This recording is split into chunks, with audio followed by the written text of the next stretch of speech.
Okay,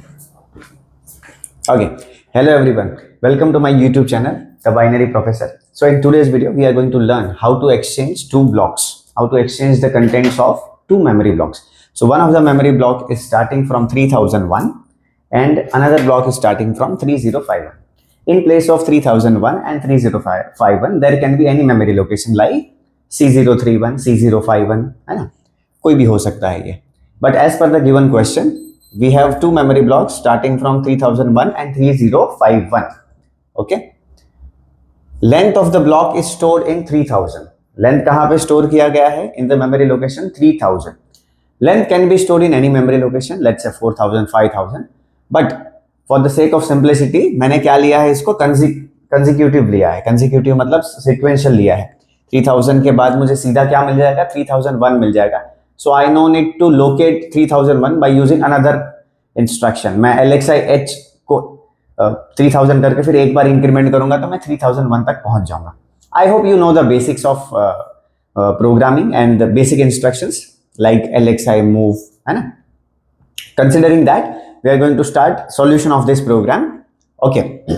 So whenever I see consecutive memory locations like 3000, 3001, 3002, 3003, 3051, 3052, 3053, मैं क्या use करूंगा? Register pair use करूंगा. Register pairs कितने हमारे पास? 3 हैं, HL, BC, DE, जिसमें सबसे पहला प्रेफरेंस किसको देता हूं? मैं हमेशा HL को देता हूं क्योंकि HL का जो कंटेंट है वो इजीली M से अवेलेबल हो जाता है. It is register indirect addressing mode, M जहां जहां पर भी तुमको दिखता है, right? So for the first block, दो it is not starting from 3000, it is starting from 3001, but मुझे क्या लेना है? उसमें से लेंथ भी लेना है, यानी कि 05 को भी मुझे लेना है, राइट?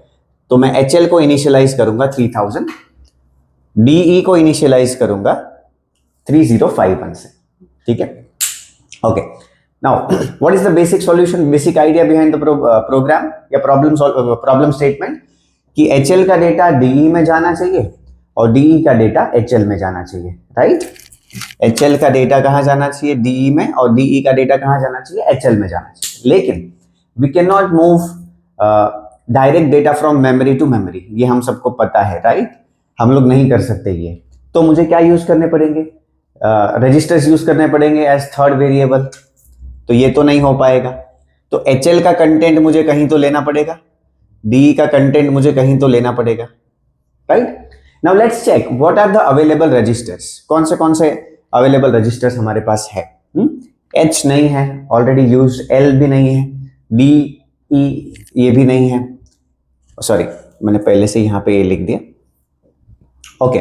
C काउंटर भी नहीं है क्योंकि ये 05 में किस में लेने वाला हूं? C में लेने वाला हूं. तो अवेलेबल कौन से बचे हमारे पास? A और B. ये दो ही अवेलेबल है, नो प्रॉब्लम. दो ही पोजीशन भी है हमारे पास, राइट? अब HL का जो डेटा है वो A में आ सकता है, HL का जो डेटा है वो B में भी आ सकता है. HL का data is represented by M can come into A, M can also come into B, right? But DE का डेटा B में नहीं आ सकता. Why? Because there is no instruction available to take data directly from the memory location pointed by DE to B, है ना? तो हम लोगों को कहां पे लेना पड़ेगा? पहले ये डेटा A में लेना पड़ेगा, because there is an instruction available from to take data from DE to accumulator, right? HL का डेटा तो B में आ ही रहा है, right? What is my first step? This one. Second step ये वाला.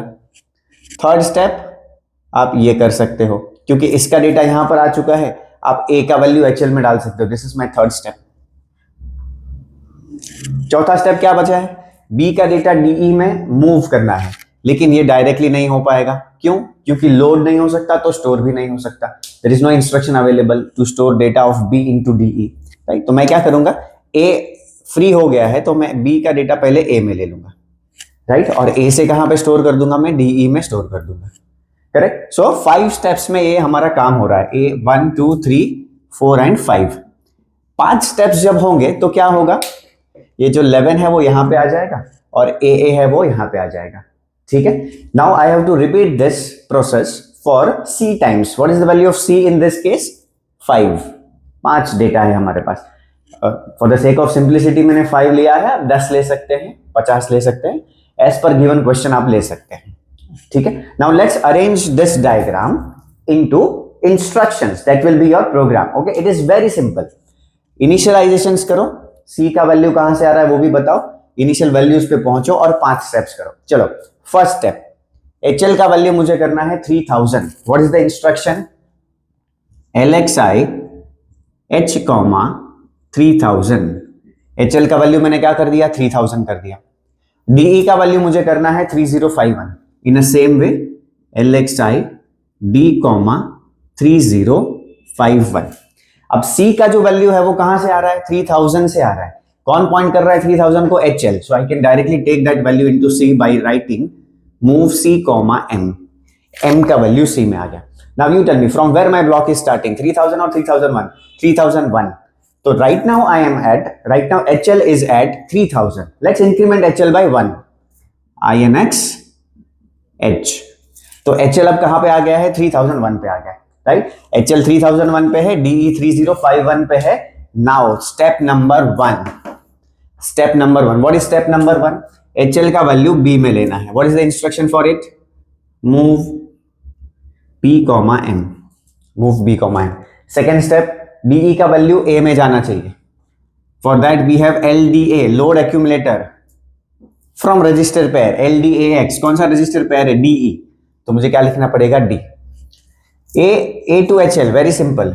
Move M, A. B to A, very simple. Move A, B. And A to DE, we have already done this, used this instruction in the previous program of block transfer. STAX, store accumulator from register pair DE, right? So once this initializations are done, step number 1 करेंगे हम लोग. What is step number 1? Move B, M. Move B, M. Second step, LDAX D. Third, move M, A. Fourth, move A, B. Fifth, stacks D. हो गया. एक data क्या हो गया? Exchange हो गया. अब मेरा 3001 पे कोई काम नहीं है, 3051 पे भी कोई भी काम नहीं है, तो मैं एक एक से क्या करूंगा? HL और DE को इंक्रीमेंट कर दूंगा. What is the instruction to increment HL? INX H. For DE it is INX D, right? अब लूप क्रिएट करने के लिए मैंने 2 चीजें बताई थी, 2 इंस्ट्रक्शन बताए थे to create a loop. DCR, JNZ.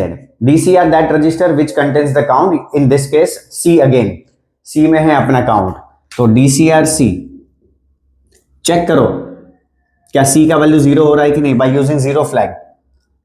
Otherwise jump करो. अब कहां पे जाएगा? स्टेप नंबर 1 पे जाएगा. Move B, M. Where is move B, M? यहां पे है.